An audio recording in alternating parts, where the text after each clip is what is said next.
आज मैं आपको गिरनार प्रकरण, जिसने पूरे समाज को उद्वेलित किया हुआ है, न सिर्फ जैन समाज को परंतु हमारे अन्य मित्र समाज को भी, उसके बारे में एक वीडियो वायरल हुआ है जिसमें वहाँ के ट्रस्ट के ट्रस्टी महेश गिरी जी ने 1 घंटे का वीडियो भेजा है।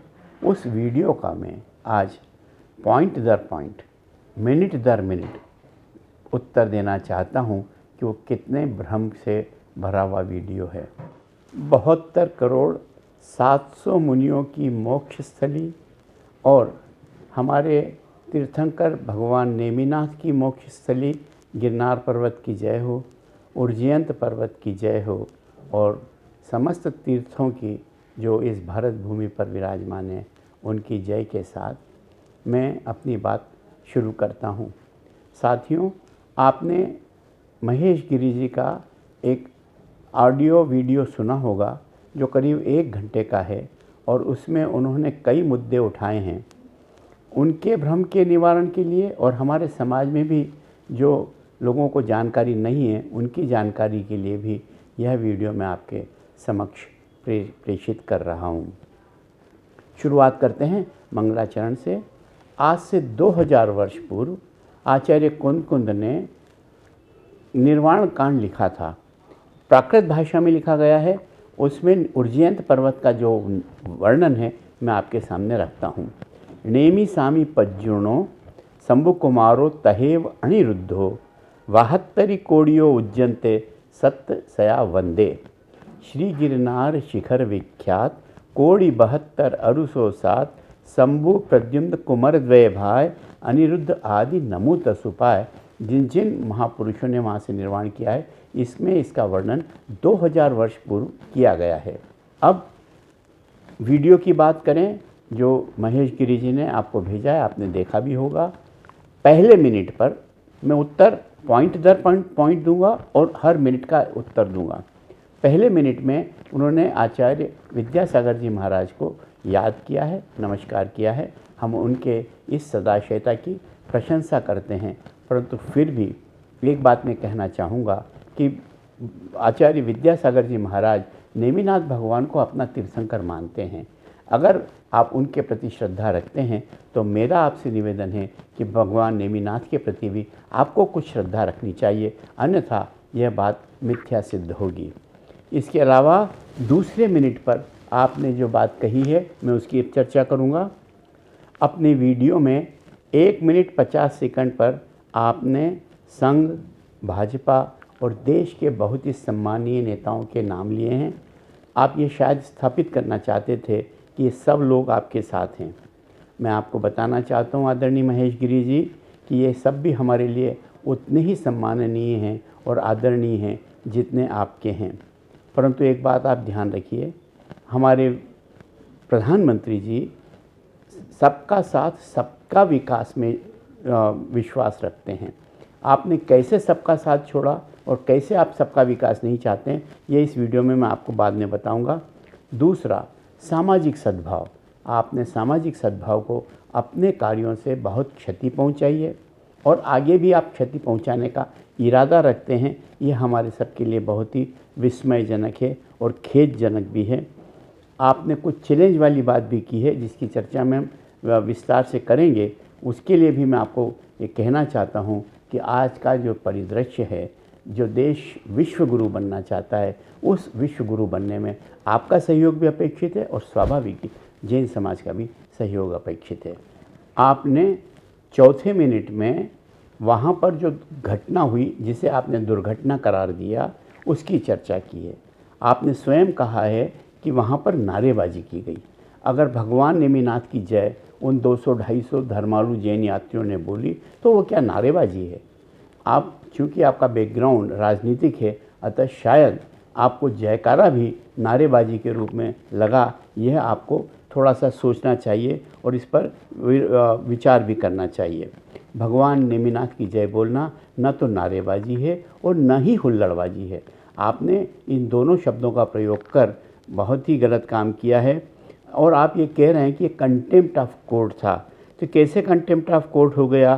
कृपया सुनिश्चित करें कि आगे से कोई भी मत का हो, अपने तीर्थंकरों को याद करता है, अपने भगवान को याद करता है, उसे कृपया नारेबाजी या हुल्लड़ संज्ञा नहीं देना चाहिए। आप भी एक संत पुरुष हैं, संत मन होगा आपका, निश्चित ही इस बारे में आपको विचार करना चाहिए। हम अपनी मान्यता अनुसार जय बोल सकें, आप अपनी मान्यता अनुसार जय बोलें, और इसमें इस तरह की बात नहीं करना चाहिए, ऐसा आपसे निवेदन है। दुर्घटना का विवरण देते हुए आपने 7वें मिनट पर यह स्वीकार किया है कि 200-250 जैन यात्रियों ने जो वहाँ पर बात की, उसके विरोध स्वरूप आपने वहाँ पर, आपने तो नहीं, विरोध स्वरूप 50-60 साधु और 300-400 लोग जो जैन समाज के नहीं थे वहाँ एकत्रित हो गए थे, और वो अहिंसक वातावरण बना सकते थे। आपने कस्में दे देकर उन्हें रोका।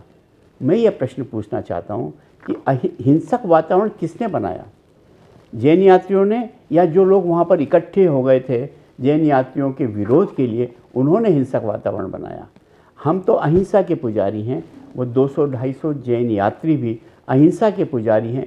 हिंसक होने का उनका सवाल ही नहीं उठता, हिंसक वे हो भी नहीं सकते। आपने स्वयं ने स्वीकार किया है कि आपने कस्में दे देकर उन्हें रोका, और अगर आप वहाँ नहीं होते तो बहुत विषम परिस्थिति का निर्माण हो जाता। आपने यह भी स्वीकार किया है कि आपने बड़ी मुश्किल से उन 200-250 यात्रियों को वहाँ से निकालकर और उन्हें बाहर पहुँचाया। यह स्पष्ट है इस बात से कि आपके कुछ लोग जो वहाँ इकट्ठे हुए थे, जिसमें 50-60 लोग साधु थे और 200-300 अन्य बंधु थे, उन्होंने वहाँ पर उनको प्रताड़ित करने की कोशिश की, उन्हें परेशान करने की कोशिश की। आपने उन्हें बचाया, एतदर्थ जैन समाज आपका आभारी है।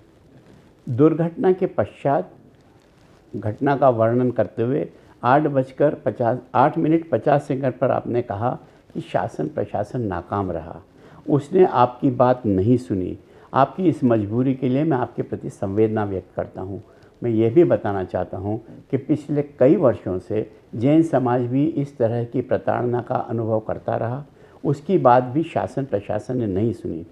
शासन प्रशासन तो आपके साथ है, आप बहुसंख्य हैं, आपकी बात शासन प्रशासन नहीं सुने, ऐसा कैसे हो सकता है? महेश गिरी जी तो पूर्व सांसद भी रह चुके हैं, उनकी बात को शासन प्रशासन वजन नहीं दे, इस बात को मैं कतई स्वीकार नहीं कर सकता। और आपसे निवेदन करता हूँ कि इस तरह की झूठी बयानबाजी से आपको कुछ हासिल नहीं होगा। कृपया शासन प्रशासन को भी उकसाएं नहीं कि वे कोई कदम उठाएं जैन समाज के विरुद्ध। आपसे ये करबद्ध निवेदन है। 10 मिनट 20 सेकंड पर आपने घटना के आगे का विवरण देते हुए कहा कि जो लोगों ने कुछ वीडियो जैन समाज के लोगों ने तलवारें लहराते हुए और इस प्रकार की बातें करते हुए प्रेषित किए, अर्थात कुछ अन्य लोगों ने, जैन समाज के जो नहीं थे, उन्होंने तलवारें लहराने का जो वीडियो वगैरह है वह पुराना है, इस घटना के समय का नहीं है। अगर आपकी इस बात को स्वीकार भी कर लिया जाए तो यह एक प्रमाण भी है कि किस तरह से वहाँ पे यात्रियों को प्रताड़ित किया जाए, जैन यात्रियों को प्रताड़ित किया जाता है, तलवारें आदि निकाली जाती है। एक साधु के तो छुरा भी घोंप दिया था, आपके संज्ञान में होगा।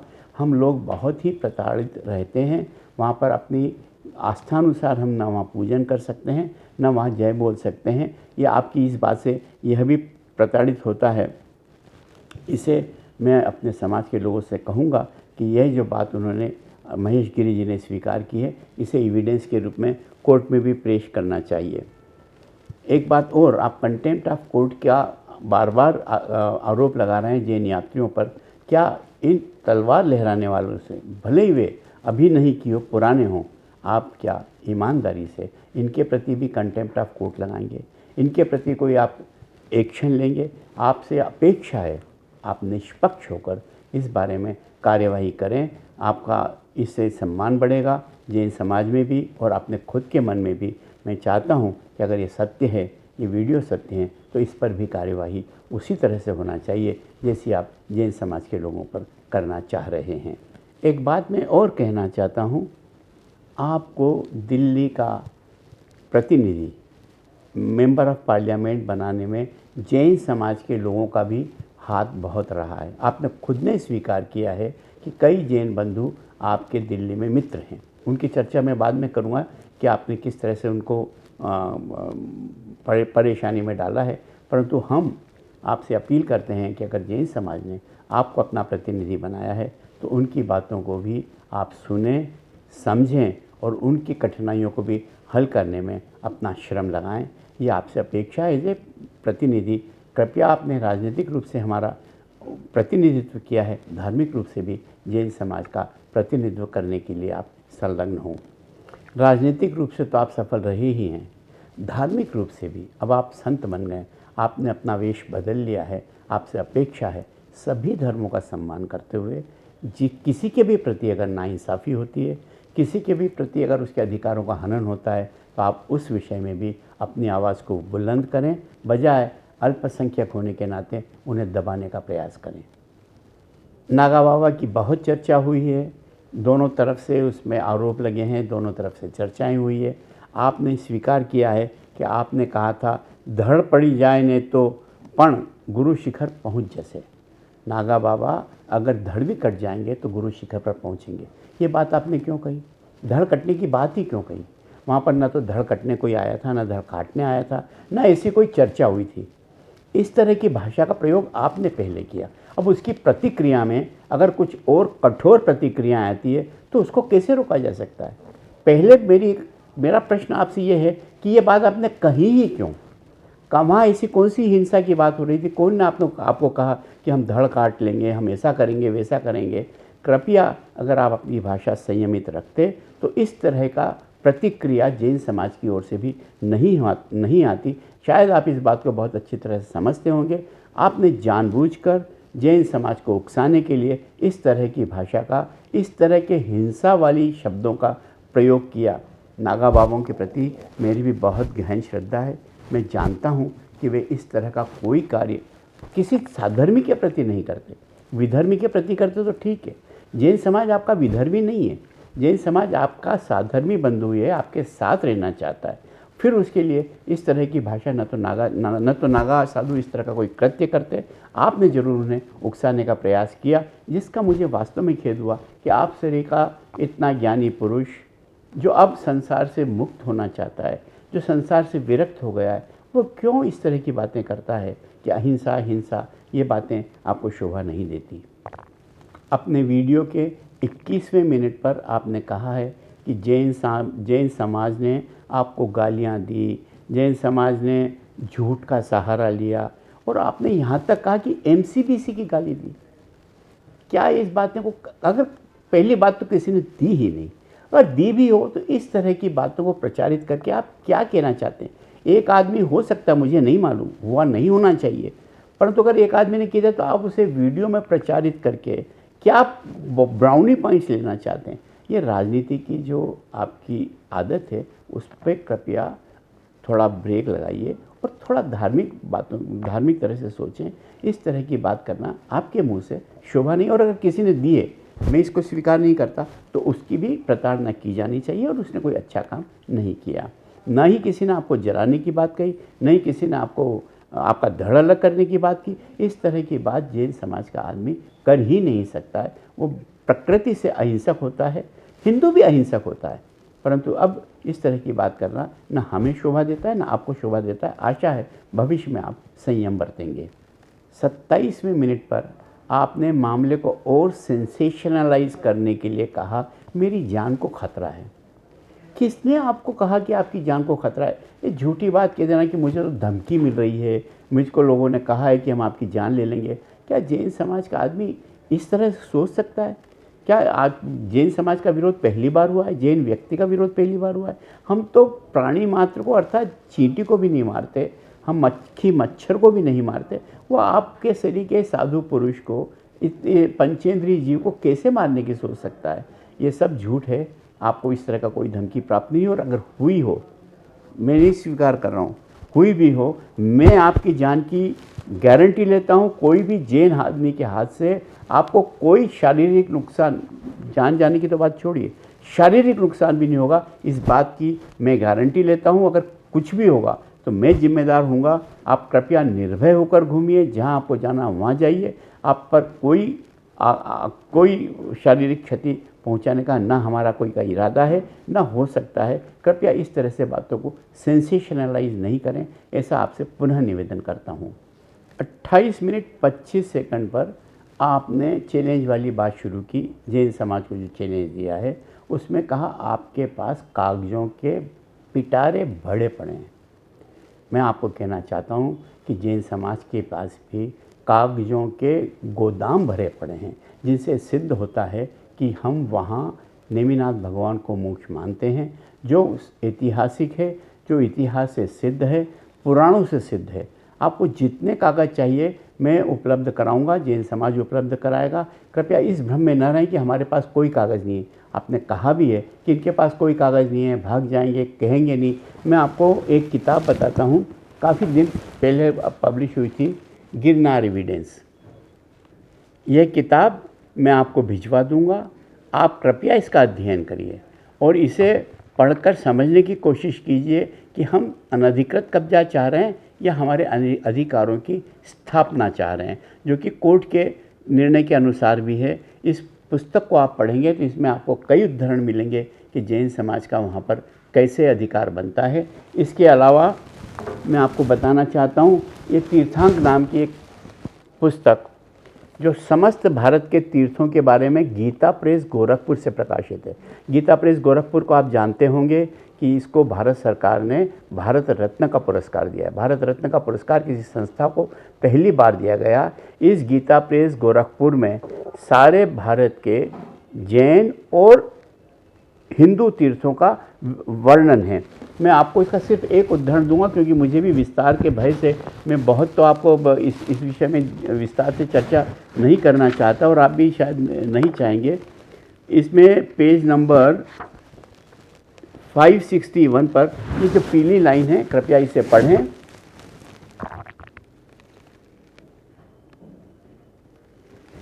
ये तीर्थांक पुस्तक गीता प्रेस गोरखपुर से प्रकाशित हुई थी।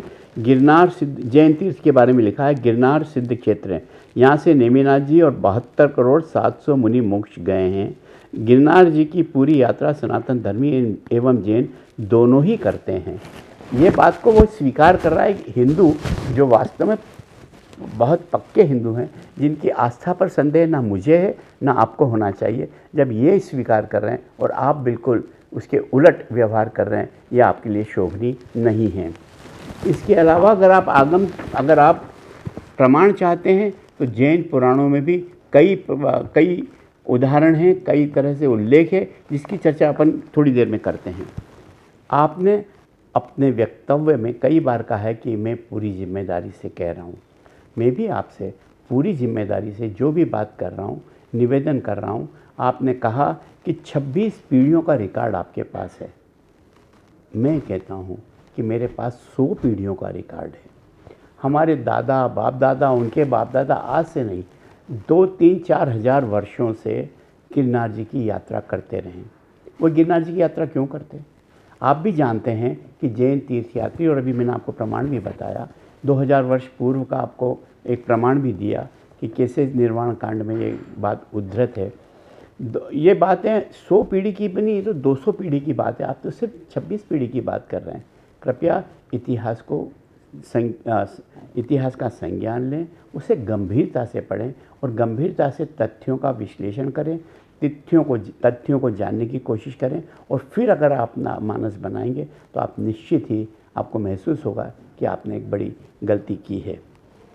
30 मिनट 20 सेकंड पर तो आपने जो कहा है वह वास्तव में मुझे समझ में ही नहीं आया कि एक संत पुरुष, इतना ज्ञानी पुरुष, राजनीति में भी इतना खिलाड़ी रहा, वह पुरुष ऐसी बातें कैसे कर सकता है? आपने कितनी सरलता से कह दिया कि माइथोलॉजी एविडेंस नहीं है, तथ्य लाइए, पुराण मत लाइए। अरे पुराण जैनों के नहीं, हिंदुओं के पुराण को अगर आप इस तरह से नकार देंगे तो मुझे तो आश्चर्य हो रहा है, आप खड़े कहाँ रहेंगे? हम कहाँ खड़े रहेंगे? हम विश्वगुरु बनना चाहते हैं। अगर हम हमारे पुराणों को ही नकार दें तो हम किस स्थिति पर पहुँच जाएंगे? अगर आप आज जैन पुराणों को नकारते हैं तो आप अपने पुराणों के बारे में भी यही बात कहिए कि पुराणों को हम नहीं मानेंगे, जो है तथ्य लाइए। तथ्य अर्थात जो बात हुई है भगवान राम के लिए भी, कि भगवान राम को हम तो ऐतिहासिक मानते ही नहीं है। अगर आप भगवान राम हुए तो उनका बर्थ सर्टिफिकेट ला के दीजिए। तो क्या हम आपको हमारे रजिस्ट्री के कागज़ बताएं, या कोई हमको ऐसा दिया गया जो आज से 2000 वर्ष पूर्व के, क्या उस तरह के कागज़ आप मांग रहे हैं? पुराणों को नकारने का कृपया पाप मत करिए। किसी के भी पुराणों, चाहे जैन हों, हिंदू हों, बौद्ध हों, ये हमारी धरोहर है। आपने बहुत कितने आसानी से कह दिया कि कोई आदमी मर जाए। अरे श्री कृष्ण के चचेरे भाई थे नेमिनाथ भगवान, वो आदमी नहीं थे, वो किसी धर्म के तीर्थंकर थे। आप अपने दादाजी की तुलना भगवान नेमिनाथ जी से कर रहे हैं कि मेरे दादाजी अगर कहीं मर जाएं तो क्या वो जगह मेरी हो जाएगी, क्या उस जगह पर मेरा कब्जा हो जाएगा? आप कैसे तर्क दे रहे हैं? मुझे तो आश्चर्य हो रहा है कि आप अपनी बात को सिद्ध करने के लिए कितनी गलत बातें कर सकते हैं, कितने गलत तरीके से बातों को भ्रम फैला सकते हैं। कैसे कह सकते हैं आप कि वो एक साधारण पुरुष अगर मर जाए तो उसका कब्जा नहीं हो जाता है? अरे भैया, वो तीर्थ है, तीर्थंकर अर्थात जो तीर्थों को बनाए, तीर्थों को तिराए, वो तीर्थंकर का मोक्ष हुआ है। और आप कह देते हो कि वहाँ से मर जाएगा तो क्या हमारी उस पर कब्जा हो जाएगा? कैसे आप इस बात को कर सकते हैं? मुझे तो समझ भी नहीं आता है कि आप ऐसा कैसे कर रहे हैं। गलत अपनी बात आप अपने स्वयं पर उंगली उठा रहे हैं। कृपया हाथ जोड़ के आपसे प्रार्थना है, पुराणों को प्रमाण मानिए। नहीं मानेंगे तो बहुत ज़्यादा तकलीफ होगी हिंदुओं को और जैनों को, दोनों को, बौद्धों को, जो भी इस देश के धर्म हैं, उन सबको कितनी परेशानी में डाल रहे हैं आप। कृपया इस बारे में अगर हो सके तो खेद व्यक्त करें, मुझे अच्छा लगेगा। 35वें मिनट पर आप पुनः दोहराते हैं कि मेरे साथ कुछ भी हो सकता है। मैं आपको विश्वास दिलाता हूँ, फिर से आप बेखौफ होकर बाहर निकलिए। आपका बाल भी बांका कोई भी जैन, मैं नहीं, कोई भी जैन आपके साथ होगा, कभी भी नहीं होने देगा। भगवान आपको 100 बरस की उम्र प्रदान करे और आप सनातन धर्म की रक्षा करें। हमारी तो भावना है कि आप 100 बरस तक जिएं, इसी प्रखरता से सनातन धर्म की रक्षा करें, परंतु उससे अन्य धर्मों को आप कृपया प्रताड़ित नहीं करें, अन्य धर्मों को नीचा दिखाने की कोशिश नहीं करें। हम आपके साथ हैं। सद्भावनापूर्वक रहने की प्रवृत्ति को विकसित करिए। आज भारत विश्वगुरु बनना चाहता है, मोदी जी भी यही चाहते हैं, पूरा देश ये चाहता है। कृपया देश की धारा के, मुख्य धारा के साथ बहिए और इस छोटी मोटी बातों पर इतना बवेला खड़ा कर देना, ये आपको शोभा नहीं देता। 40वें मिनट पर आपने एक कटारिया जी और एक वहाँ की जो निर्मल ध्यान केंद्र के पत्र का और उनके वीडियो का जिक्र किया। मेरी उनसे बहुत विस्तृत चर्चा हुई। उन्होंने ये कहा कि उस दिन ये वीडियो बनाएगा जिस दिन दुर्घटना हुई, जिस दिन यह घटना हुई। वो इसलिए बनाना पड़ा कि 200-250 जो यात्री थे वह उनको पुलिस ने 2-3 घंटे के लिए, 4 घंटे के लिए लॉकअप में रख दिया। उन्हें भोजन पानी नहीं मिल रहा था, उनकी ट्रेन चूक गई थी। उस बात को सल्टाने के लिए ये बात कही गई कि हम अगर इसमें गलती हुई तो उन पर एक्शन लेंगे। एक्शन लेने की बात जो कही गई वो दोनों तरफों पर कही गई थी, एक पर नहीं। कृपया इस तरह से तथ्यों को तोड़ मरोड़ कर आपने जो पेश किया है और ये सिद्ध करने का प्रयास किया है कि जो वीडियो है वो हमारे समाज के लोग ही उसके विरुद्ध हैं या उन पर एक्शन लेना चाहते हैं। एक्शन अगर होना चाहिए तो जो वास्तव में अपराधी हैं, जो हिंसक हो सकते थे, जैसा आपने पहले स्वीकार किया है कि अगर आप नहीं रोकते तो वो लोग हिंसक हो सकते थे, जैन यात्री नहीं, तो फिर आप क्या उन पर भी वही एक्शन लेना चाहेंगे? कृपया माहौल को बिगाड़ने की कोशिश न करें, ऐसा आपसे मैं पुनः निवेदन करता हूँ। 45 मिनट 50 सेकंड पर आपने दिगंबर शब्द का अर्थ बताया और उसे अपने नागा साधु या जो दिगंबर होते हैं महाराष्ट्र में उसकी चर्चा की। आपने सही व्याख्या की, दिगंबर अर्थात दिशाएं ही जिनका वस्त्र है। जैन धर्म इस बात को स्वीकार करता है और दिगंबर को इसी रूप में स्वीकार करता है कि जिन साधुओं की वस्त्र दिशाएं हैं वही दिगंबर हो सकते हैं। और ये बात आपने स्वीकार की और आपने शिव भगवान की भी चर्चा की। अगर शिव भगवान दिगंबर हैं दिगंबर, तो हम भी उनके प्रति उतनी ही आस्था रखते हैं। कृपया इस बात से आप वैमनस्य फैलाने की कोशिश न करें।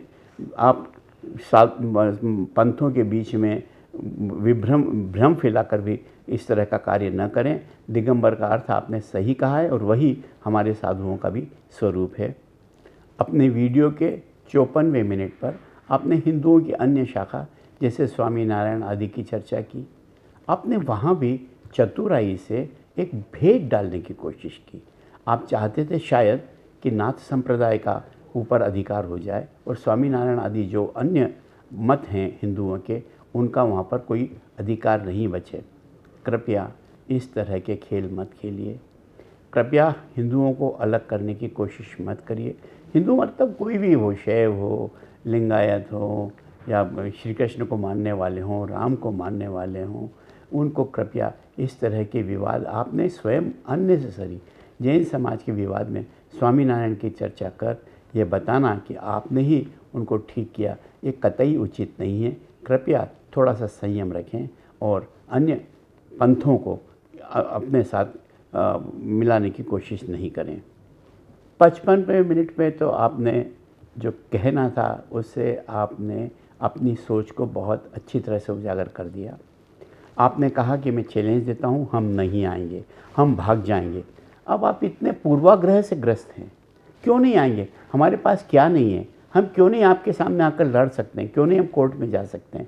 इस तरह की बातें कृपया पूर्वाग्रह से ग्रस्त होकर करना आपके लिए उचित नहीं है। आपने ये भी कहा कि हम वहाँ पर कब्जा जमाना चाहते हैं। कब्जे की बात तीर्थों पर हमने कब कही? हम तो ये कह रहे हैं कि हमको भी अधिकार है, हम वहाँ जाएं, पूजा करें, अर्चना करें। और ये वास्तव में दत्तात्रेय टोक है या गिरनार टोक है, इसका विवाद कोर्ट में पेंडिंग है। इस पर जो भी निर्णय होगा वो हम सब मानेंगे ही। आपने ये भी कहा कि मैं अकेला प्रतिनिधि हूँ। अब इस बात को तो शायद हिंदू भी स्वीकार नहीं करेंगे कि आप अकेले प्रतिनिधि समस्त हिंदू समाज के कैसे हो गए? आप अकेले प्रतिनिधि दत्तात्रेय समाज के कैसे हो गए? नाथ संप्रदाय के कैसे हो गए? कौन इस बात को स्वीकार करेगा? आपने बहुत दम्भ से ये हुंकार भरी कि मैं जो कहूँगा वो सब लोग मान लेंगे। मुझे तो ऐसा नहीं लगता कि इस तरह की दम्भपूर्ण बातों से हल निकलेगा। और आप अगर चाहते हैं कि और कितनी अनुचित बात आपने की है, मैं उसकी भी चर्चा करता हूँ। आपने ये कहा कि अगर हमको चैलेंज स्वीकार है तो पहले ये मानना पड़ेगा कि जो जीत जाएगा शास्त्रार्थ में। अभी शास्त्रार्थ की तो पहले बात ही नहीं है। ये बात तो कौन सही उसका अधिकारी है, ये बात दूसरी है। शास्त्रार्थ तो आप पुराणों को नकार चुके हैं। शास्त्रार्थ कैसे होगा? तो अब आपने ये भी कहा कि सनातन धर्म, सनातन अर्थात मैं आपको बताना चाहता हूँ जिसका आदि नहीं हो, जिसका अंत नहीं हो, जो शुरू से अंत तक रहेगा, अंत तक अर्थात हमेशा रहेगा, वो सनातन है।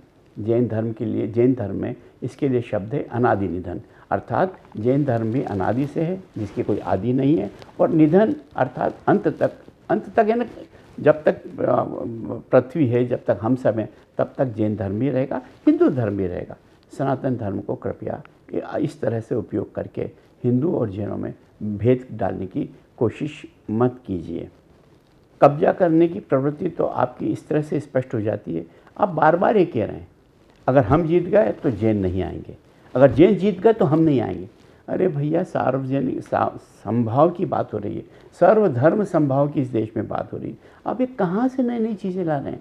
आप कैसे कैसे चैलेंज दे रहे हैं लोगों को कि हम जीत गए तो जैन नहीं आएंगे, जैन जीत गए तो हम नहीं आएंगे।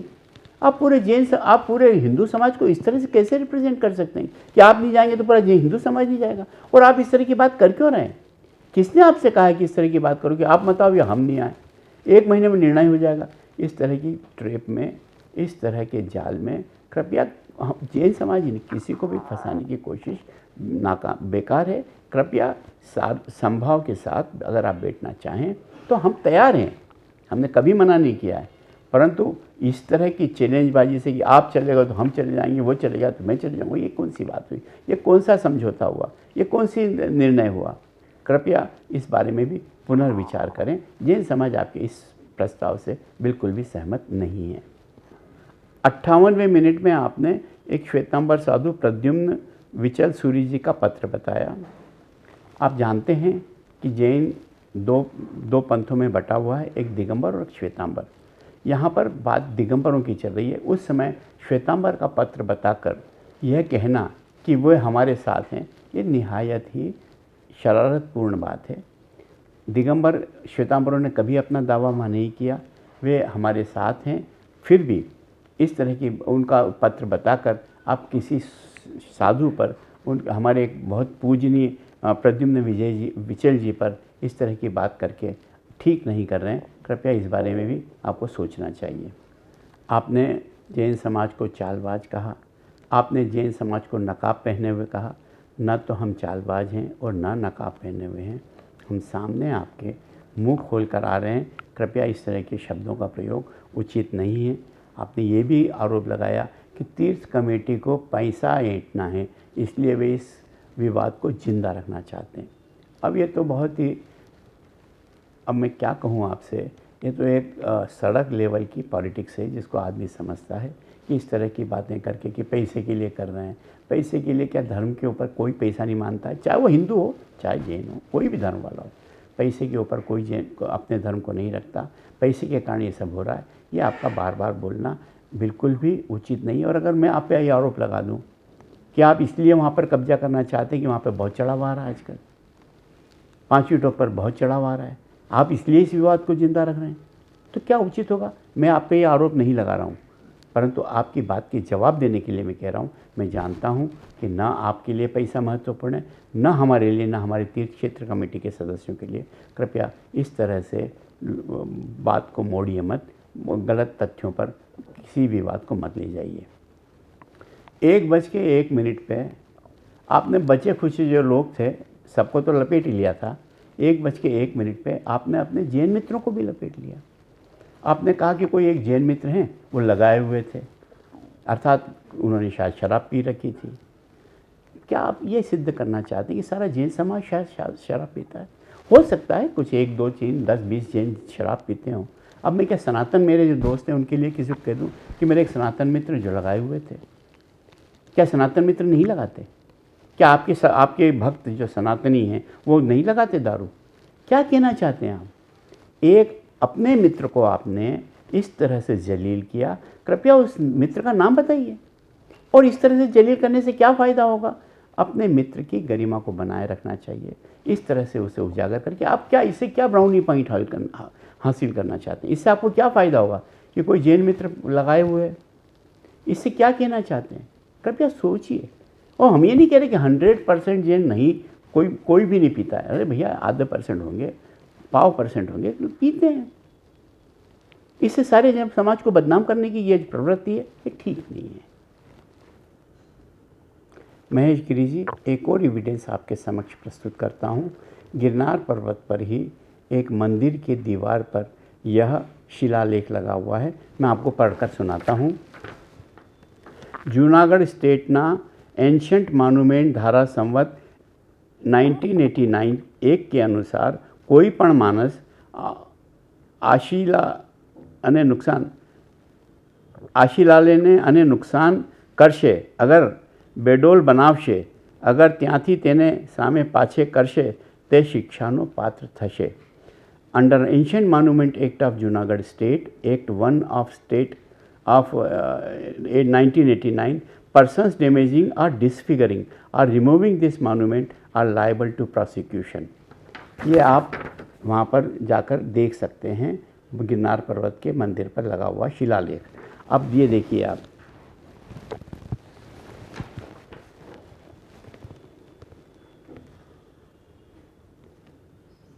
कैसे इतना बड़ा दरवाज़ा वहाँ बना लिया गया। क्या यह उस एक्ट का उल्लंघन नहीं है? इसके बावजूद भी समाज शांत रहा। ठीक है, बन गया, कोई बड़ी बात नहीं, परंतु आप क्या इस विषय पर कोई संज्ञान लेंगे? क्या आप इस गलती को ठीक करने की कोशिश करेंगे? अगर आप वास्तव में अपने प्रति ईमानदार हैं तो आप इस विषय में भी मुझे सूचित करें कि आप क्या निर्णय लेना चाहते हैं। दूसरे हमारे एविडेंस की बात मैंने आपसे की थी।